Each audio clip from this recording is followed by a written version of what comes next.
Okay.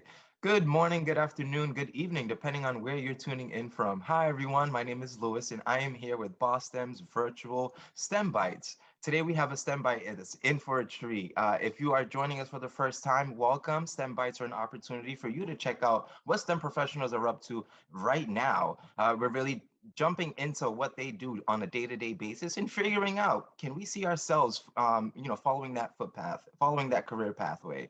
So today we have a special guest who's going to talk about his work at a company called ModVic and a lot of excitement around steampunk. I don't want to say too much because our special guest is going to show us and tell us all about his exciting work with steampunk, but please help me in welcoming our special guest, Bruce Rosenbaum. Hi, Bruce. Hey, Lewis. Thank you for inviting me. So happy to have you. Please give us an introduction. Let us know who you are, what you do, and a little bit more about ModVic.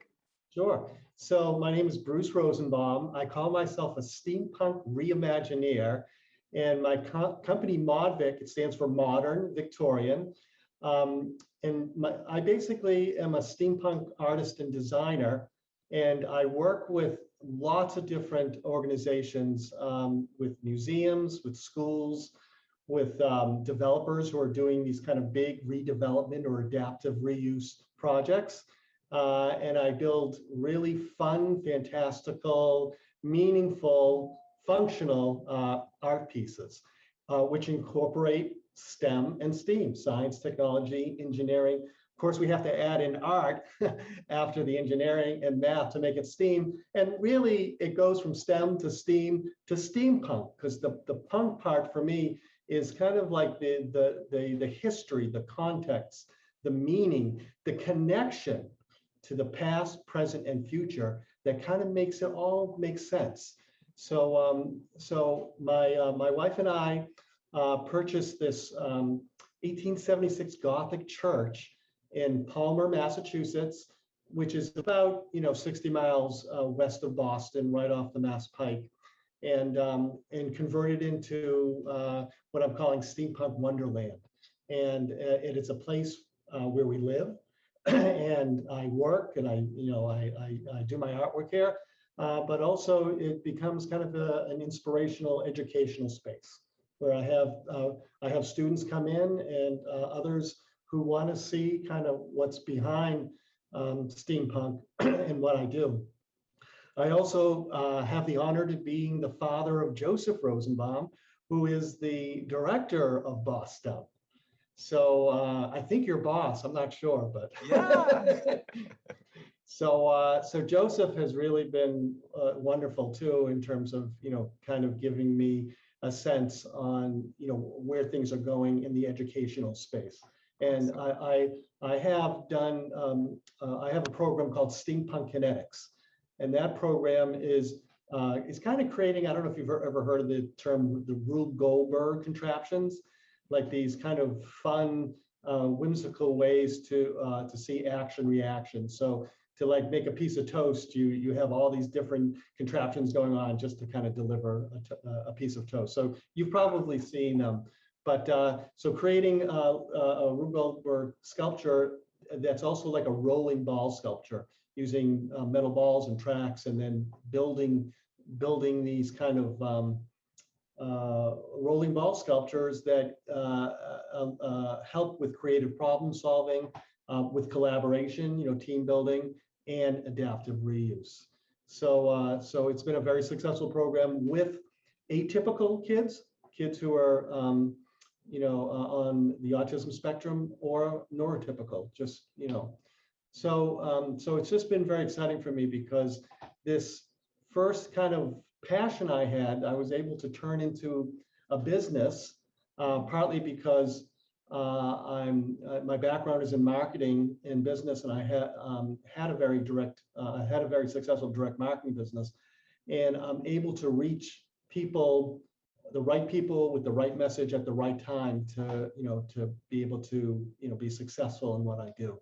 So that's another big kind of component in terms of if kids want to get into the art part of STEM and STEAM, that you need to have a sense on how to sell yourself and what you do.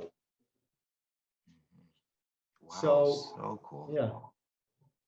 Sorry, So I what didn't you, mean to interrupt. Please keep uh, going.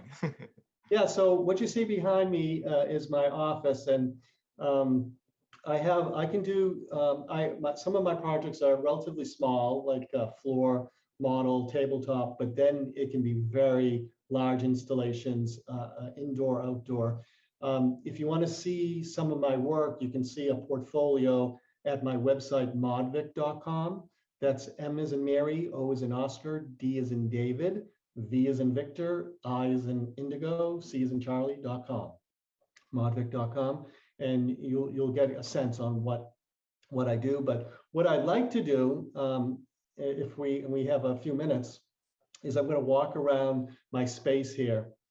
I can kind of show you, some of what inspires me. And I live with this every day. So this is wonderful that I live and work in the same space. For me, it gives me a sense of fulfillment and, kind of being connected to my work. And so it's really helpful that I have it all kind of, in one space. There is another space upstairs in the church. It's the Cathedral Space, 30-foot ceilings, 10-foot high stained glass windows. It's a really gorgeous space, but we haven't kind of outfitted that out yet. It's basically just like a warehouse of some of my larger pieces, and a kind of a workspace. And so so that's kind of, hopefully in the near future that will be in place. But we'll spend some time just walking around in my in my space down here, and I can show you some of the work. So if you can just give me a couple minutes, I'm going to sign off, and then I'm going to get on my phone Zoom, and Absolutely. then we can proceed. Sure, absolutely. And Bruce, as you do that, I'll speak to our audience who might be tuning in. So, folks, thank you so much for joining us. As you're hearing, steampunk is a really exciting kind of infusion of history and current kind of modern technology or modern innovations. And so, fusing those two together to really get creative and then adding that art element. I know some of our students who might be listening are like, I often don't see design happening too often. Yes, it is something in engineering, but we're starting to see more and more that the arts are a lot more creative as an outlet for students to kind of bring together the science, technology, and engineering fields. So if you find yourself, honestly, just really interested in arts or just wanting to be creative, understand that there is a space for you in the STEM fields. There are jobs like, Bruce mentioned, he did start off in marketing and then kind of transition to become an entrepreneur. And that's where he started his business, modvic.com. So that's a path that you yourself can definitely follow. If you find yourself to be a very creative, artistic type of person, definitely tie that with your STEM skills. And you can see yourself creating a career that is fulfilling, is really exciting for you, and honestly might be different from the norm or what we understand to be typical STEM jobs today. So if you're a student listening, just know that there's so many opportunities for you in the future, and we are so excited to be able to provide you this opportunity today. So as Bruce is taking the time to transition, he is going to walk around his workspace to show us some of the projects that he's working on, but then also helping us to realize how his ideas have come to be. And I can't tell you how exciting that sounds. So we'll just wait a couple of seconds.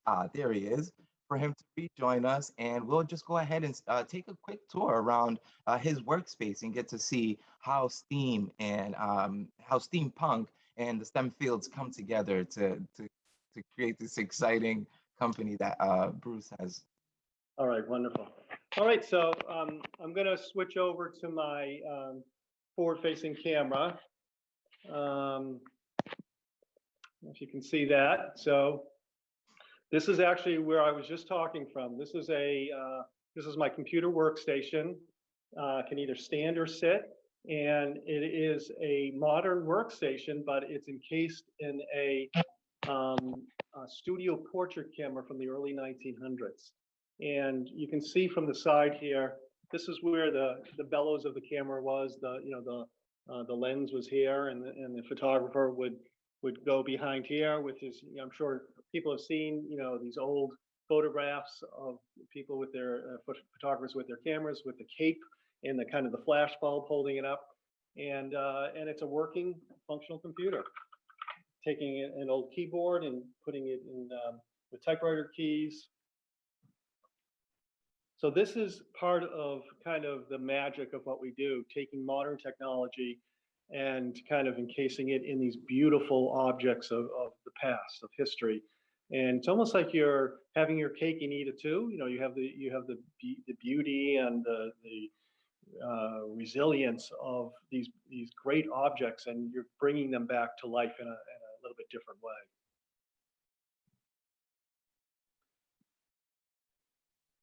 This is a station that I work at in terms of drawing and concepting. You know, when I'm coming up with my ideas. This is an assembly area, so you can see you know, different pieces from the past that I can kind of think about how they're going to be coming together. You know, reconnected in a different way, a novel way. I can, you know, have that space. This is a project I'm working on with artificial intelligence. It's an old calculator, an old typewriter, and this is a piece that's going to come alive as what I call a Hue machine. I've been doing a lot of flights of reimagination. So I'm using old objects and making them into flying machines. So you can see here some of what I'm doing. This was inspired actually by, and I'm still working on it. It's by Luke Skywalker's land speeder. And so kind of creating a retro future vehicle made up of all different types of parts and pieces. These you know, engines on the side here are old railroad lanterns with new airplane model fans. It looks like it can fly, but it's just going to be you know, it's going to light up and just be fun. I know we have sparks going off for our Star Wars lovers, so thank you. Yeah. So so I'm just going to run through quickly. The space has just been wonderful for me because there's enough room for me to spread out and have things organized so I can see them, that they're visual. Because of course, you know, out of sight, out of mind. If you don't see it, it like doesn't exist anymore. So I'm able to have a great organization system here. And when I'm coming up with ideas, I'm just like walking around because this is where I live too, and I go, that's the piece I'm gonna use for that. Or, you know, I can kind of start to assemble pieces and start to kind of connect them and put them together to see if they work. Here's some other kind of finished pieces. Again, more flights of imagination. This is using a butterfly, and these are World War I prosthetic hands of a veteran, someone who died in the war. And he was a smoker, and you can see some of the burnt fingers because he was smoking with that hand. I use these mannequins. They're really beautiful. They kind of look retrofuturistic. They were built in the 60s and 70s, 1960s and 70s, and they become the start of my Hue machines. And Hue machines are these kind of iconic authors and inventors and visionaries from the Victorian period or the industrial age, where they come back as the machines that they either wrote about or created. So, for instance, H.G. Wells comes back as his own time machine, and he's made up of all different parts and pieces that existed when he was alive and are meaningful to time travel. So you can see all this on my website too. If you go to my portfolio, you can see some of the work that I've done. This is represents time and space. This is space on this side and time on this side. and there's some connection there. This is it's, we've all been struggling through COVID, and but COVID in a way has given me this ability to really focus on work for what I'm doing in the church here. And over the past 18 months or more, I've been, just really very creatively productive in terms of my artwork for myself, because a lot of what I do is for others, is commissioned for others, and so I was able to spend some time on things that I really, wanted to put together. And this one is very special to me. It is this is actually a pneumatic tube. So I don't know if people have seen, like at the bank when you're outside at the teller and you put the tube in and it gets suctioned into the bank, for whatever you're sending. Well, this is an old one made out of brass or bronze, and it's horizontally oriented right now, but it was vertically, and so this is where the tubes are. So the carrier, and this is an old one made up of leather and metal, would go through and then all the way in and then out here, and would come out. But I loved the way this kind of looked in the horizontal position. It kind of looks like a submarine or a spaceship. So I came up with this design of having that little guy in there, and he's actually traveling on a sextant. And the sextant, of course, is a ship's navigational tool. And so he's riding on that with a bunch of other doodads. And this is all mounted on some beautiful period pieces, fire hose nozzles,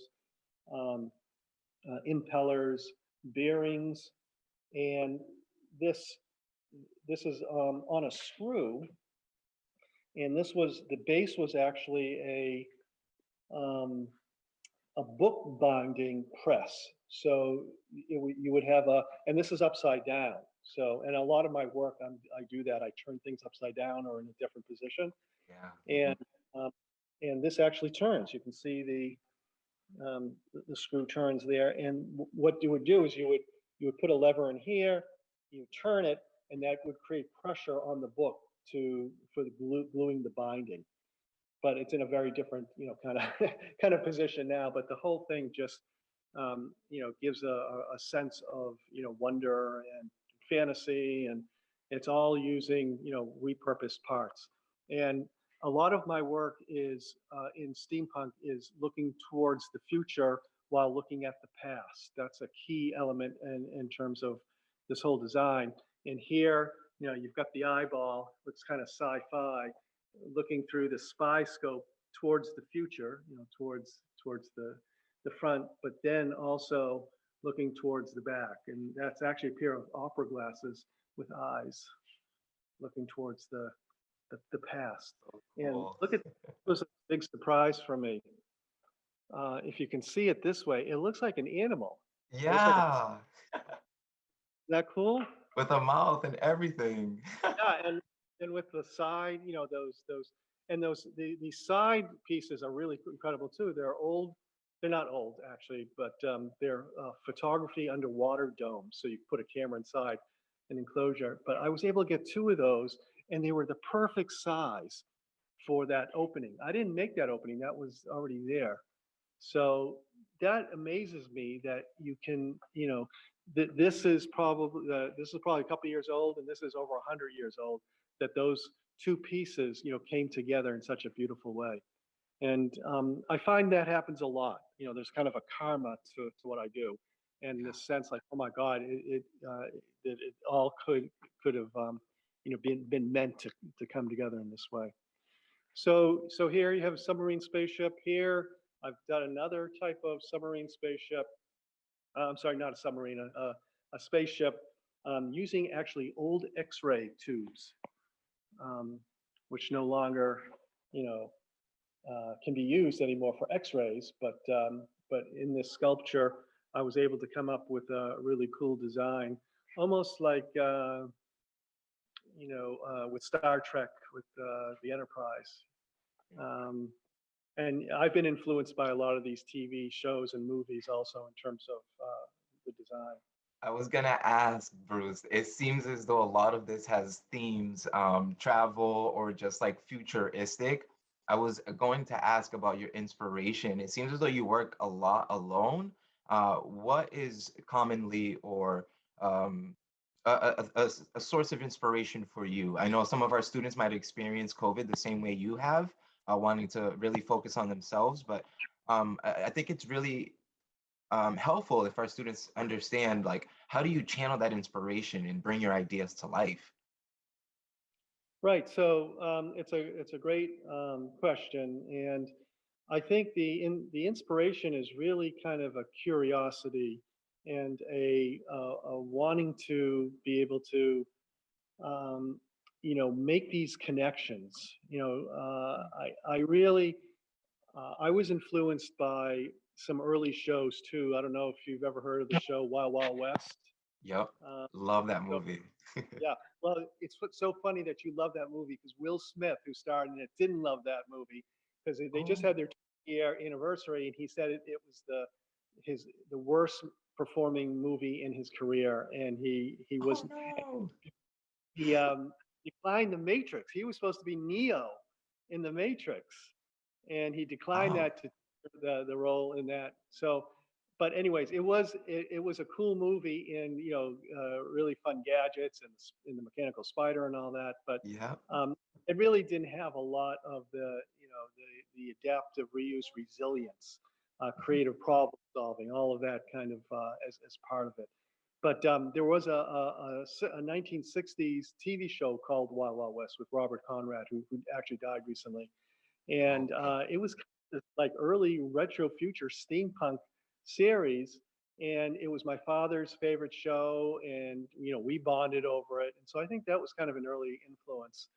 And I just always loved old things. I loved the ingenuity, the durability. Things were made to last forever, which some of them, some of these objects have lasted. And but technology has passed them by. Time has passed them by. They kind of sit as relics now, and not functional, and just like you look at it and say, oh well, that's what that did. Well, just the thought of giving that object new life, right? Giving it new meaning, bringing it, making it relevant again, and making those connections, not random connections, specific connections to what it did, to what it can do. That idea of adaptive reuse, it's really liberating, because that's a metaphor for our own lives, right? In terms Yeah. of looking at ourselves and saying, okay, well, I'm not so happy. Time has passed me by. My skills, I'm, Mm. especially with COVID, it gives you this sense of perspective of, maybe I need to do something else that I enjoy, or that I want to find meaning in. And the physical act, I'm telling you this from my own perspective, of looking at an object and seeing the beauty in it, the intrinsic beauty, but that it doesn't have functionality, and that I'm coming up with ideas on giving it a new life. Well, that is the perfect metaphor for doing that in our own lives, to being able to adapt and to evolve and to be resilient. That's the idea behind resilience, is not having fixed thinking of something, that was whatever that was, it will always be that way. No, it doesn't need to be that way. If you can just open your mind and think about how to change, that can change your life. That type of thinking. And there is this um, method of creative problem solving called Genusian thinking. Have you ever heard of that, Genusian? That's a new Okay. one.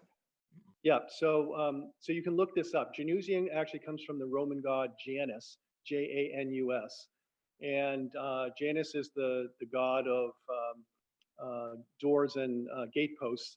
And when you see Janus represented, it's normally two faces or two heads going in opposite directions. And the idea behind Genusian thinking is, while you are trying to solve a problem in the present, looking straight ahead, to get to the best solution, you have to be looking forward and back, past and future.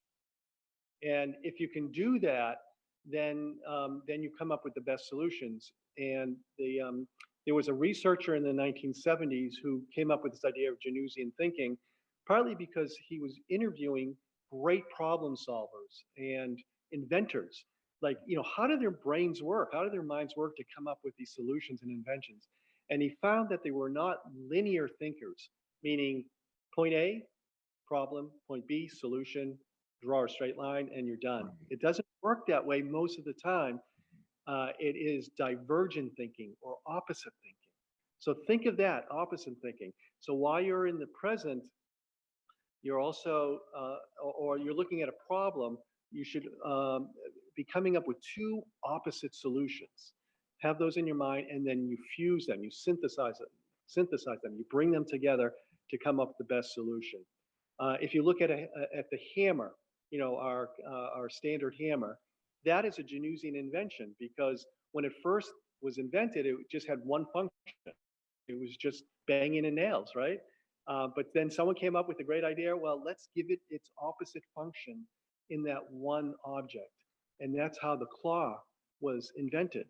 So just think of it. That's revolutionary. Having a tool that does two opposite things in one tool, it's so mind-blowing, but we take it for granted. And that's how life works. And this is the critical part, or the critical core of what I do, is Genusian thinking, because I'm combining opposites. What opposites? Past and present, form and function, art and science, even human and machine.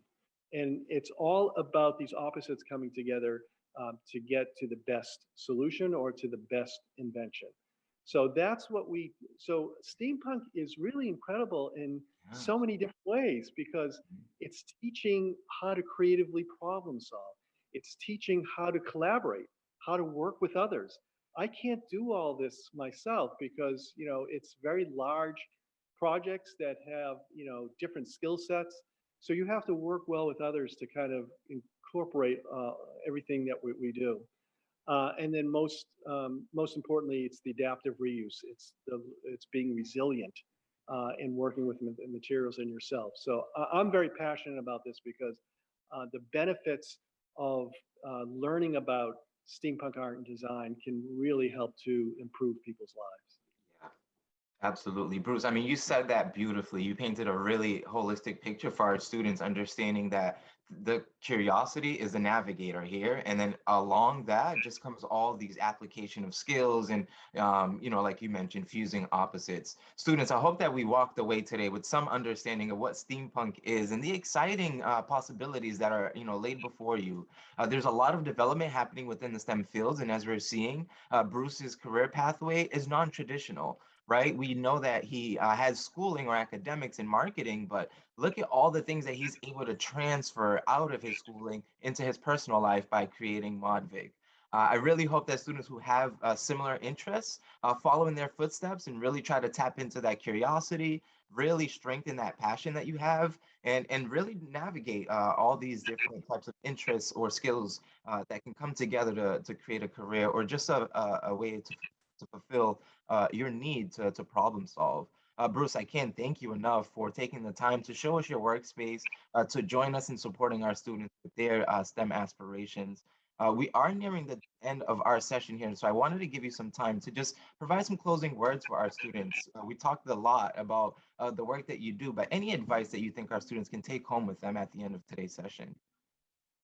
Sure. So I think again, it's the curiosity and kind of going down the road less traveled.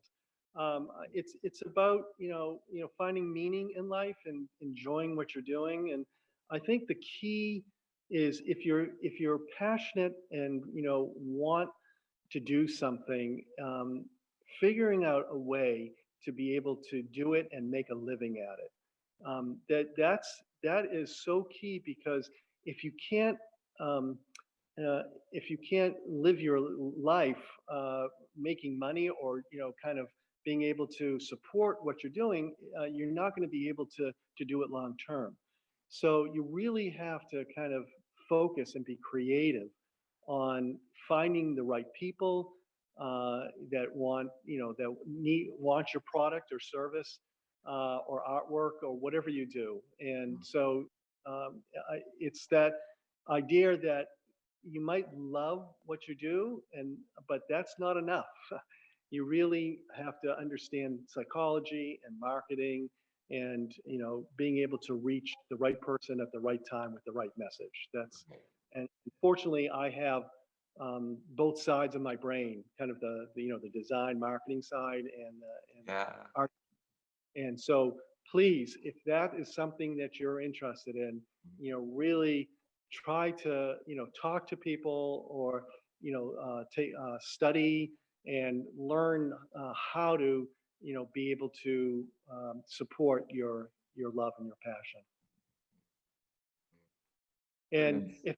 if anyone wants to, contact me, or, learn more about what I do, they can reach out to me on my website, modvic.com. My email address is Bruce, BRUCE, @modvic.com.